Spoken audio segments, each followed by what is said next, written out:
Hello, I'm Michael Burke. Every year, unclaimed estates worth millions of pounds are handed over to long-lost relatives. For some people, it means a knock on the door they'll never forget. It came as a complete and utter shock. So I thought, oh, lovely, wonderful, whoopee, £1 million, here we come. Finding forgotten families is the job of the heir hunters. They use genealogy to locate the next of kin who are in line for unexpected windfalls. Hi, is it Deborah? Oh, how much money am I going to get? I was surprised, very surprised. A visit from the heir hunters can change lives. I've met up with all of you. You never know when they might come knocking at your door.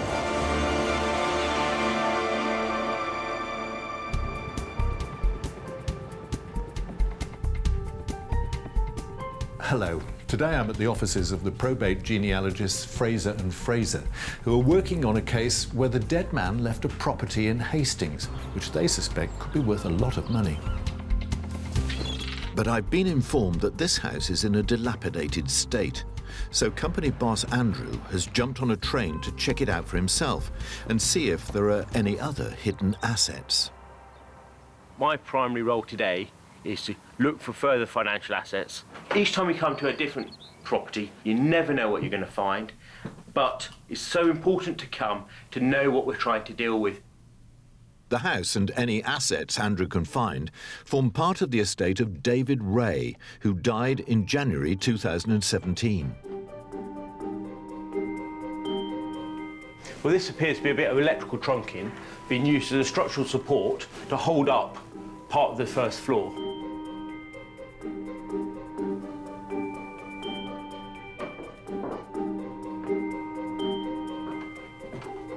I can see he appears to be living in this one room and possibly a bit on downstairs, but he's got his cooking facilities up here, he's got a microwave, he's got a kettle. By sorting through paperwork left behind, Andrew can start to build a picture of any assets of value to the estate, as well as getting an understanding of his life. I think he's lived here for at least the last 50-odd years, since his father bought the house. We've learned he worked locally for a bit, got made redundant.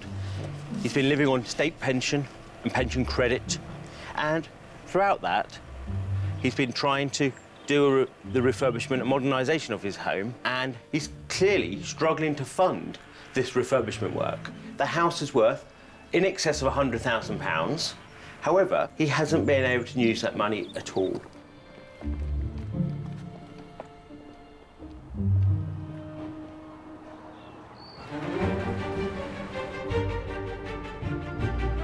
When the team received the case, all they knew was that David Ray owned the house in which he lived. But looking round his home revealed more than they expected. So, you've searched the house. Did the search of the house throw up anything about the family? What the search of the property revealed is that, for some reason, the deceased himself was living on one floor. And it seems the deceased father was living on the lower floor. So, although they were living in the same property, they weren't actually living together. They were separated, which obviously is a very unusual way of living in living this day and totally age. separate lives. Completely separate lives. You know, completely separate from each other. It's rather strange, isn't it? It's very strange. I'm guessing they had, you know, a disagreement or falling out at some stage, or didn't like each other. Very unusual. It's an intriguing story. I'd love to know more. David's neighbour, Angeline Quinnell, lived just a few doors away and had known the family for most of her life. Well, he had a certain swagger, and David had a very unique way of walking, and you could always tell that was David when he walked down the road. For many years, Angeline had helped look after David's father, John, after his wife died. I must have known Mr. Ray and his wife for 50-odd years.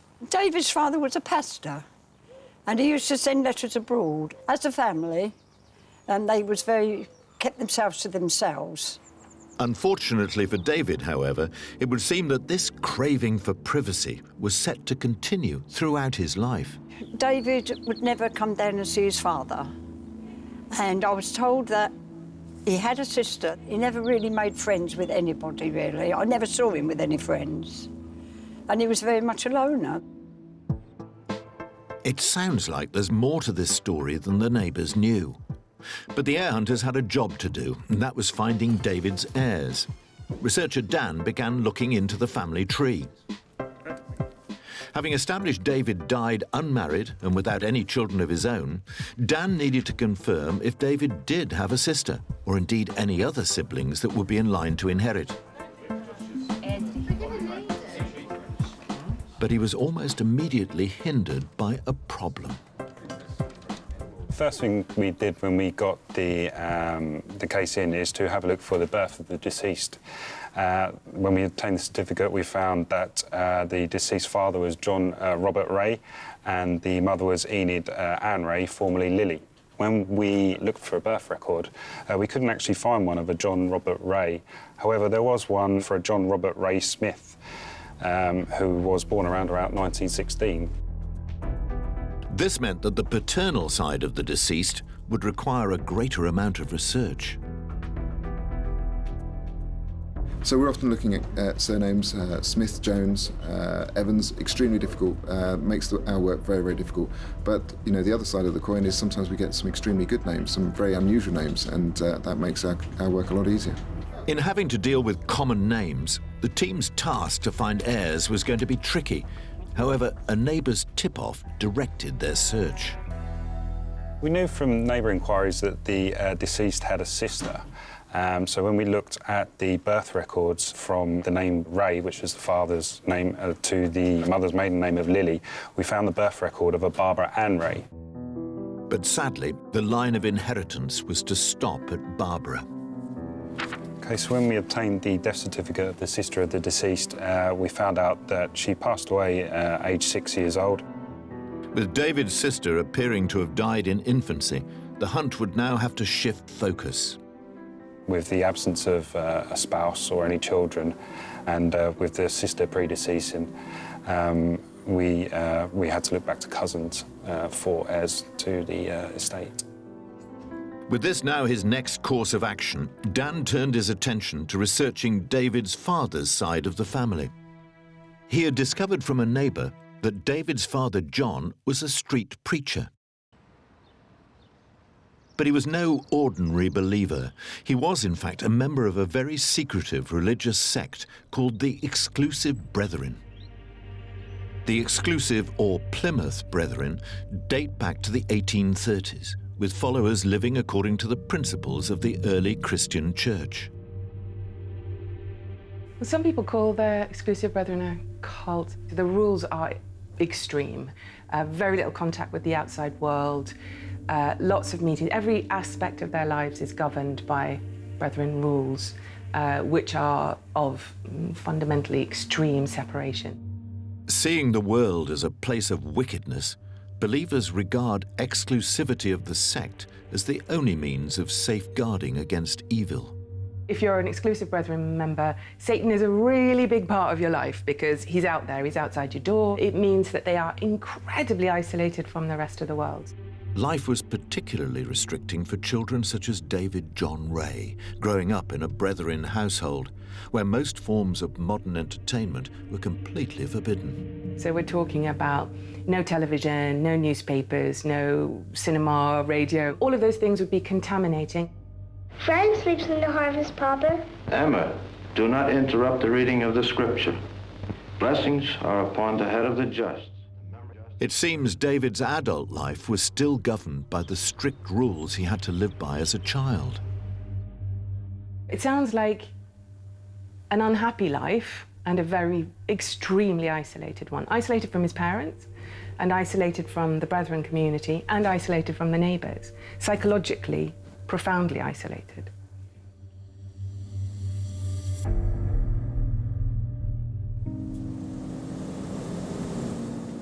Back in the office, an insight into David's upbringing had had a big impact on the research. Sometimes the social history we find gives us massive time to reflect on how someone's been brought up and how their life is, how they're not quite as lucky as we are.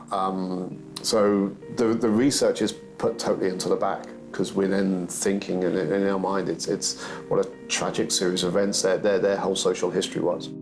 With the potential difficulties of David's childhood revealed, Dan wanted to learn more about the paternal side of the family. When we obtained the birth record of the father of the deceased, we found out that his father was Joseph Henry Smith, otherwise Joseph Henry Ray Smith, and also the mother was Elizabeth Sarah Holroyd. Now, we found them on the 1911 census, and it shows us that in 1911, Joseph and Elizabeth had 5 children, of which 4 were still alive and 1 had passed away.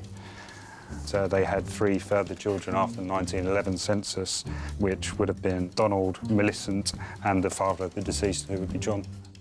At this point, Dan had established that David had 7 aunts and uncles on his father's side of the family.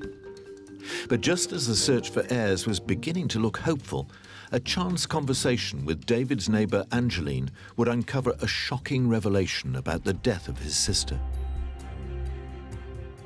I was told that he had a sister that had a very unfortunate accident and David was blamed for it.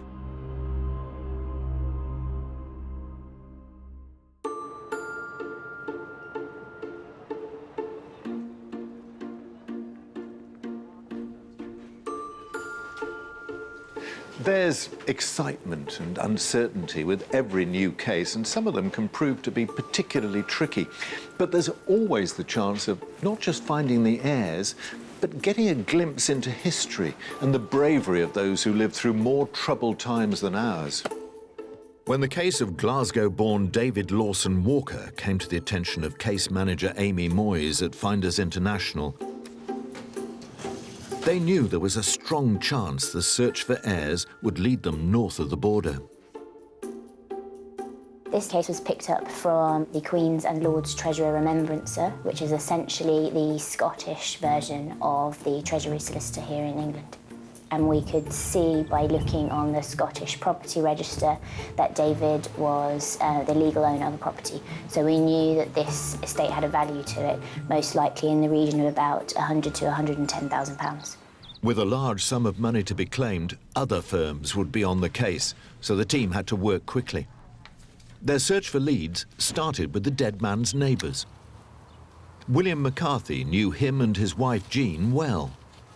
I had met David about 17 years ago when I had moved to this property, and David lived directly across the street from me. I found him, really quite friendly, very helpful, and I got on great with him. The most important thing to David was, Jean, his wife. After Jean had died in 2013, the lasting love in David's life was gardening. He was a landscape gardener to trade, so he was hands-on and helped me out with my garden. In all fairness, if his garden was immaculate, it was like going to the botanical gardens. There wasn't a blade of grass out of place. He was also very protective of the community he lived in. He was like your neighbourhood watch. He would keep an eye in the street, and if something wasn't quite right or somebody did something wrong, he would let you know, whether you wanted to know or not. But when it came to his well-being, in later years, he was pretty much left to his own devices. As far as I know, he didn't have any brothers and sisters, and I don't know if there was any other family. After finding out from a neighbour that David was married, but knowing nothing about other family members, the team in London had their work cut out to hunt down relatives of this high-value estate ahead of the competition. But they're not his immediate family. But carrying out research from England would be problematic. Amy needed to get closer to the source of the records to discover the information she needed to find heirs. In England, we can access most of the records online. In Scotland, they can't do their research from the office. Instead, they have to go to a library known as New Register House in Edinburgh, and from there, they can scroll through digitised records, whereas we get some basic information, such as a name, middle initial, a surname, and maybe a date of birth or a date of death, for instance. Up in Scotland, they will have a complete set of information. They'll know the middle name. They'll have full details in terms of dates and places. With access to such detailed records, Scottish firms are able to research family trees quicker, saving time and money. So Amy assigned the case to her colleagues Anne and Emma, based at the firm's office in Scotland. When we first got the case, all we knew was his date of birth, his date of death, and his usual residence when he died. Having already established that David was married, Anne needed to look for his marriage certificate. We found a marriage with Jean Ward. They didn't have any children, so the next step was to find out if he had any siblings. David's birth certificate revealed details of his parents' marriage. We know that it's in 1939. From this, we can work out whether they had any children. However, Anne couldn't find any siblings, so the next step on the hunt for heirs was to research into paternal and maternal cousins. With Anne's workload now effectively doubled, she took on the paternal Walker side of the tree, and Emma tackled the maternal MacDonald side to try and keep ahead of the competition from rival firms. We often find that working a Scottish estate that's from an advertised list is more competitive, simply because the QNLT are advertised much less frequently, and also we're dealing with a much smaller population, so there are less estates up for grabs, as it were. In an attempt to find paternal cousins and possible heirs, Anne first needed to locate a marriage certificate for the deceased's parents, David Lawson Walker and Jane Simpson MacDonald. This is an important document because it shows all 4 grandparents' names, including maiden names. You wouldn't get this on England and Wales indexes. So we've established that David's paternal grandparents were Archibald Smith Walker and Jane Finlay, looking at birth records in 1911 census. We know that they're aunts and uncles. We managed to establish that 2 of them actually died in infancy, so we ruled them out. The 1911 census also led Anne to discover something very interesting about one of the deceased's uncles, also named Archibald like his father, that could potentially lead the team directly to heirs. We found Archibald on the 1911 census as 10 years old, putting his birth around 1901. He would have been too young to fight in the First World War, but there's a possibility he could have fought in the Second World War. David's uncle, Archibald Halliday Walker, had in fact been one of World War II's unsung heroes who served on board the SS Stockport.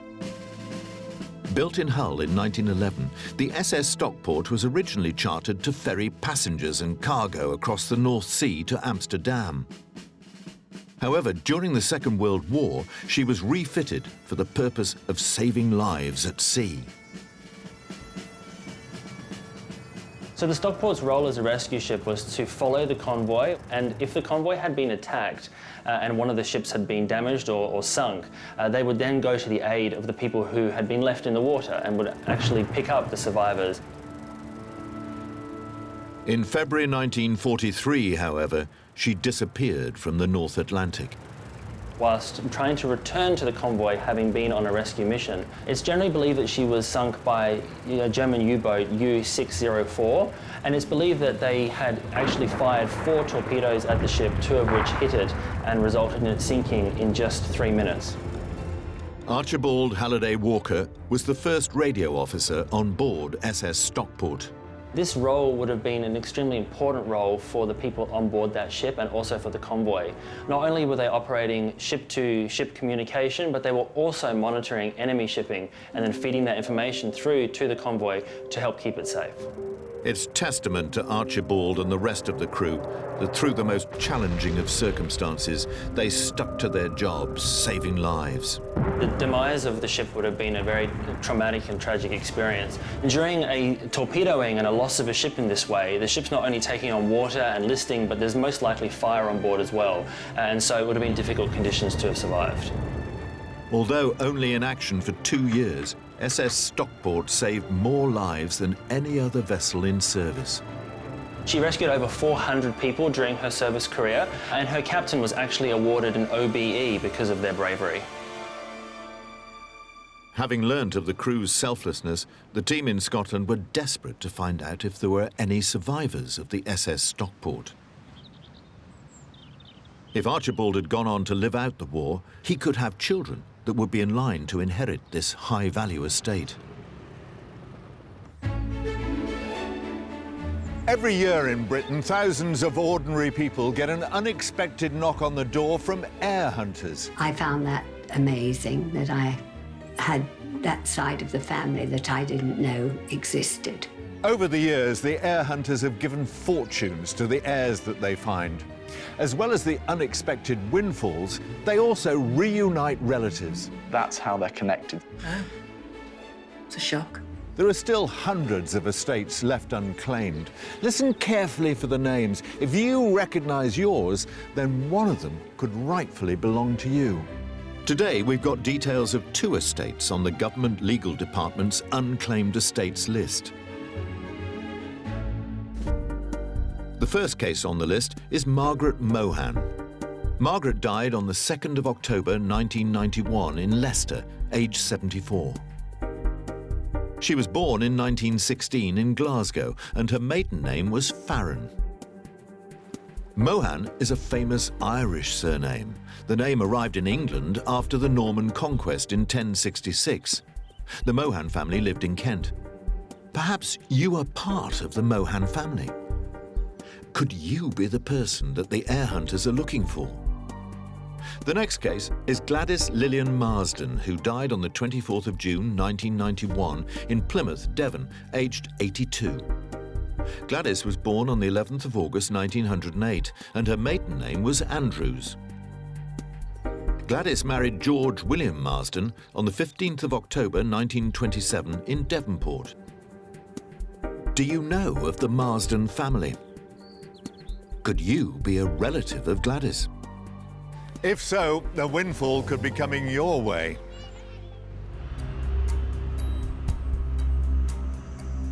In the office of Finders International in London, Amy Moyes and her team were waiting to hear back from their Scottish research agents in the hunt for heirs of retired landscape gardener David Lawson Walker. It can be a bit of a waiting game when you're doing some Scottish research. It can be a bit anxious, especially as you know it's most probably a competitive one, and you just hope that your researcher gets the details faster and before any of the competition does. Born and bred in Glasgow, David lived his whole life in the same street, first living with his mum and dad, and then with his wife Jean, before he died in August 2016. He was very helpful. He was a lovely man. You know, if there was anything he could do or give you advice about anything, especially about your garden, because that was his job, he would certainly do that. In Edinburgh, research had led the team to discover a relative of the late David Walker, which they hoped could lead them directly to heirs.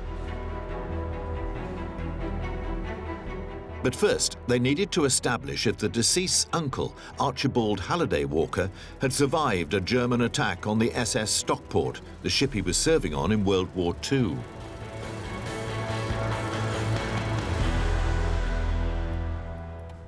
We eventually found his death in 1943 in the Marine Returns, which isn't a standard death certificate, but suggests that he died at sea.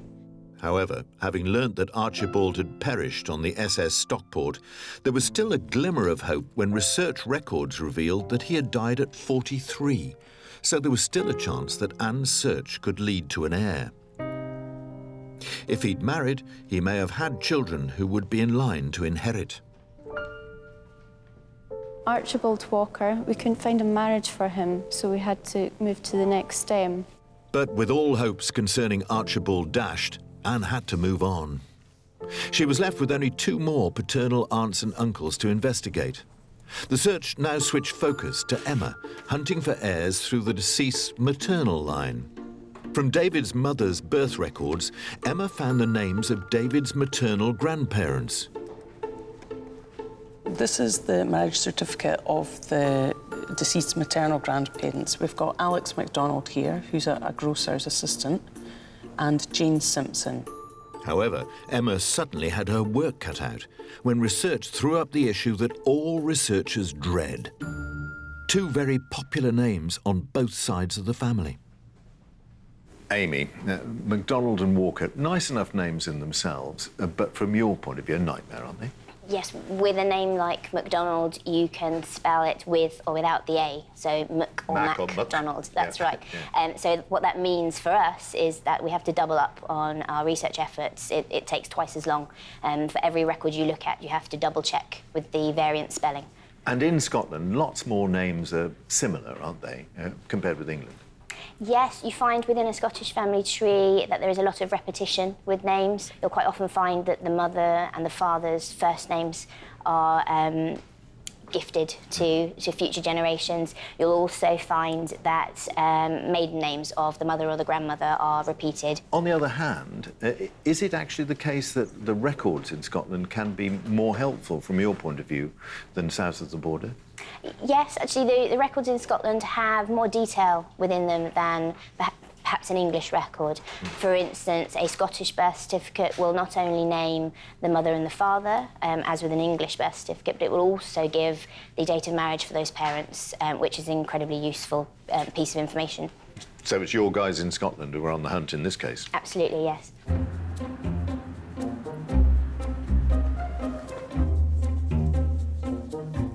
Back in Edinburgh, getting to grips with the deceased's maternal line was slow progress for Emma. We're working in a library environment, so we're kind of cut off from using the usual forms of communication, i.e. phones. So especially in competitive cases, we have to find new ways of relaying information down to HQ in London. After finding the marriage certificate of Alexander MacDonald and Jane Simpson, and then searching for the couple in the 1911 census, Emma finally made a breakthrough. This is the maternal tree so far, and we've got the maternal grandparents here, Alexander MacDonald marrying Jane Simpson, and we've got all their children that we've found so far. So we've got 1, 2, 3, 4, 5, 6, 7 children. Just as it looked like potential heirs were coming into view on the maternal side, Anne's hunt for heirs through David Lawson Walker's paternal aunts and uncles was also looking positive. The 2 remaining stems revealed that the deceased's uncle Robert Findlay Walker and Aunt Jane Findlay Walker had both married. Both of those had children, so they could be potential beneficiaries. If the children of that marriage were still alive, they could be the heirs that the team were looking for. With no time to waste, and Amy in London waiting for a breakthrough, Emma got straight on the phone. Hi Emma, it's Holly. It was a relief when the Scottish team got in touch with us. They were actually really successful in that they'd followed through the research far enough to find an initial heir. If you could get those sent over to us, and then Amy can have a look at that. After a tricky start, the case was now beginning to pick up speed as the race to sign the heirs was on. So I've got the paternal side here for you. Holly and I compiled a paper tree here in the London office. From there, we could see we had several heirs to trace. So we managed to find current addresses for them and made contact. And just 3 miles away from where David lived, the team located Kirsty Muir, his cousin twice removed, and the heir they'd been looking for, who couldn't believe she was in line to inherit. I was very surprised when the hunters got in contact with me through social media. You know, I just thought this has got to be a wind-up of some sort kind of thing. However, when presented with a family tree, Kirsty realised that this windfall was for real. It's amazing to see this family tree, because, you know, there's names here that I've not even heard of. The tree has also given Kirsty food for thought on her family history. It's a bit daunting knowing that something's been left to me and I didn't know the person. Discovering that her grand's uncle Archibald sacrificed his life for the sake of others during World War II was also extremely moving. But I never knew anything about my side of the family being in the war, so it's quite nice to find out things like that. With the heir hunters successfully tracking down a beneficiary, heir Kirsty was set to receive a share of David Lawson Walker's high-value estate, which is valued at £100,000. So overall, we had a really good result with this case. There were 10 heirs, 3 on the paternal side, 7 on the maternal. It's always satisfying to conclude a case and know that you have signed pretty much every single heir, if not all of them. It doesn't matter that it's the Scottish team here that have done the majority of the research for us. At the end of the day, we are one company and we're a team, and as a company, we succeeded. Kirsty is also happy to find out about the family she never knew. She has plans for her share of David's £100,000 estate. I'd probably want to invest, probably. Think of my kids' futures, and you hear the stories and things like that, but you wouldn't really imagine it would happen to yourself.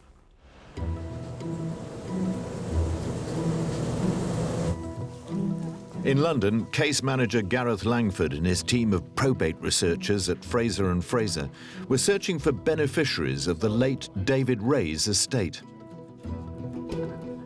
I never got really to know him that well because he lived upstairs. I never saw him very much. I mean, I saw his dad, obviously, but I didn't see much of David. He was very much a loner, always on his own. David died aged 73, leaving behind a property and therefore a high-value estate of around £100,000. Today, that house is due to go under the hammer, and Andrew Fraser is attending the auction. And I'm very hopeful we're going to sell somewhere above the guide price of 100,000.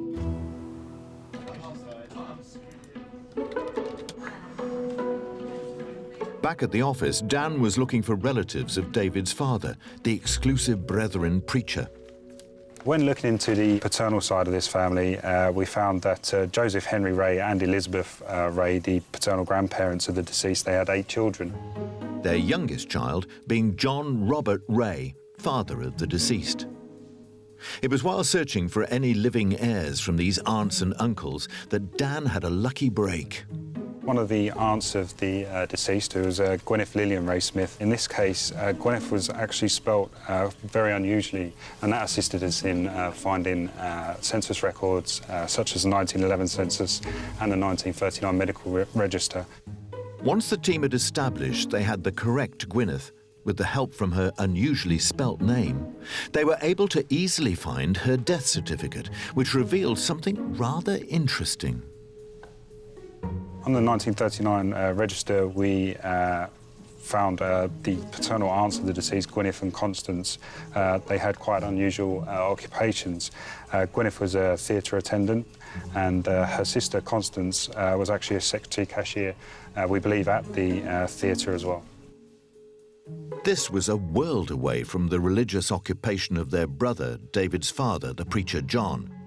And as the heir hunters delved further, it transpired that David's aunt Constance had led an extremely outgoing and sociable life as a cinema manageress. During the early years of film at the turn of the 20th century, cinemas were often owned by families and run by female family members, a practice that was to become commonplace during the 1930s and 40s. There were quite a few cinema manageresses. With the war coming and fewer men being available, gave those opportunities. However, Constance was still met with huge prejudice and chauvinism. She was a woman in what was still, in terms of managerial terms, a man's world. To have a tough shell was probably necessary in that environment at that time. It was something that people didn't necessarily assume a woman could do properly. Constance would have begun her career selling cinema tickets. She had in fact worked her way up to become manageress of the deluxe cinema on Hastings seafront during World War II. It was a social centre and a source of information about the wider world. A lot of people went to the cinema at least once a week. You watched the news there. It was very special, the cinema, for people. It was particularly important before the days of television. In fact, Constance's life was the very opposite of what her brother believed in. She was involved in this cutting-edge technology of talkies in the late 1930s, and he would have been, in the Brethren, very much against the introduction or development of new technologies, would have not been too keen on the job that she had. The Fraser and Fraser team were intrigued with their find about David's aunt Constance, who lived a highly sociable life compared to her Brethren brother. But the revelations didn't stop there. Dan's research finally revealed more about the death of David's sister. OK, Dan, what did you find out about David John Ray's sister? OK, so we obtained the death certificate of David's sister, Barbara. As you can see from the certificate, Barbara Ray, she was 6 years old at the time. Oh, good Lord, yeah. So she was very young when she passed away. And she actually passed away of meningitis. Meningitis? Meningitis being the cause, yeah. Now, we've had telephone conversations with the neighbours who have told us quite a tragic story, really, that both the deceased and his sister were playing when they were young. And it seems like Barbara at some stage may have hit her head whilst they were playing the game. And it could have resulted in, you know, the onset of meningitis. That's really tough, isn't it? Yeah. It is a tough story. You know, further inquiries said that the father of the deceased in some way may have blamed the deceased for what happened, which sort of led them to lead separate lives. Yeah, because there they were, living in the same house and having hardly anything to do with each other. Yeah, it is quite a tragic story. Yeah, I mean, you just have to think your way through to how isolated he must have felt. I mean, not only was he living in the same household with his father, who didn't have anything to do with him, partly, it seems, because the father blamed him for the death of his sister, but also had this incredibly isolating, very fundamentalist religion that kept them away from society as well. Must have been really lonely. Yeah, that's right. All the inquiries with the neighbours have said that he did lead quite a simple and lonely life. Finding out about tragic events such as this always affects the team. The rush and the adrenaline which pumps trying to get there ahead of the competition, trying to solve a case, find that key clue to unlock the mystery, can sometimes be totally flipped on its head when we work out what a sad story we're dealing with. And a total twist from the highs of the research, the joys of trying to find the beneficiaries and solve a case. With the tragedy of David's family life clear, Dan turned to researching the dead man's maternal line. When we obtained the birth record of Enid and Lily, the mother of the deceased, we found out that her parents were Charles William Lilly, who was born in 1881, and Mary Ann Lilly, formerly Stone. Now, they were married in 1902 in the Pontypool Registration District. They had 11 children. Of those 11 children, we found that 3 actually passed away, and we then focused our efforts on the remaining 8 aunts and uncles. Dan found that all remaining aunts and uncles had gone on to marry. Edna May Lilly's marriage to Frederick Daniels had produced 3 children, and each one of those children went on to get married themselves. From this marriage, Dan was finally able to track down 8 heirs. And these are 2 of the heirs, Alison and Rosalind Daniels, who as cousins of David were utterly shell-shocked to learn that they were in line for an inheritance. That's David, that's Enid. Enid's son there. Yes, that's... I didn't know anything about David John Ray at all. It was a surprise. I knew of my great-aunt Enid, and I knew about her, but I didn't know anything about her family. I just felt so sad, really, that he died possibly alone, and also that we had visited Hastings many times on holiday and didn't even know that he lived there. Alison's mother, Pamela, was married to Thomas Daniels, David's first cousin.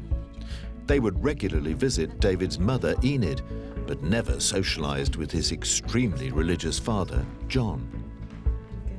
I never saw him because he was an exclusive brethren, and as soon as anyone who wasn't one came to the house, he would scuttle upstairs not to be seen. It was too restricting. They couldn't somehow associate in an ordinary sort of way like we are. What also struck an emotional chord was the tragic death of David's older sister, Barbara. I think I actually saw her once. I don't remember under what circumstances, but I remember she had short, dark, curly hair. She was a pretty little girl. And I remember that we were very sad when we heard that she had died. But despite a seemingly isolated life, David had been a faithful son, caring for both his parents right up to the end. He'd possibly looked after his mother and his father into their older age. Maybe he felt an obligation to look after them because his sister had died and he was the only one left behind. If he had that burden upon him that he'd perhaps, felt guilty about his sister. Having been part of a close family all her life, it's hard for Alison to get her head round the fact that an unknown relative should end up leaving her money. It does feel a bit odd that we may be getting some money from someone we don't even know, and it reminds us that it is sad that he didn't have anyone to pass it on to himself.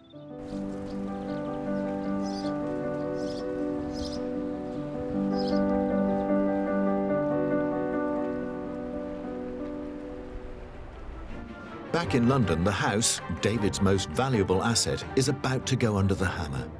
It's a tense moment as the accepted bid will form the final value of the estate that'll be passed on to David's cousins.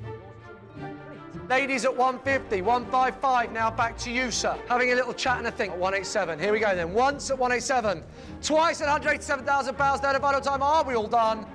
Sold, well done. At 187,000. There was keen bidding, and we've sold for a really good price. Excellent news for the heirs because it just significantly increased the size of the estate. Not only was this a great outcome for the heirs, but also for the team. We knew it was going to be competitive. We had to throw everything at it. And as a result, we found 29 beneficiaries on the maternal side of the family, bringing the total to 40 heirs. As for David's cousins, Alison and Rosalind, the experience has left them keen to find out more about their family's past. Because I'm interested in family history, it was lovely to have another whole branch of the family opening up to be able to add to my family tree, and that was the most exciting thing for me.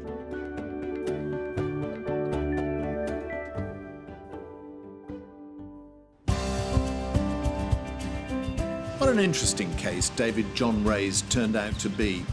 A quiet man who shied away from society because of his sheltered upbringing and a tragic family accident. With a house that sold for well over its estimated value, what a legacy David John Ray left to future generations. But with another case successfully completed, what next for the heir hunters? Maybe it could be you getting an unexpected knock at the door. Until next time, goodbye.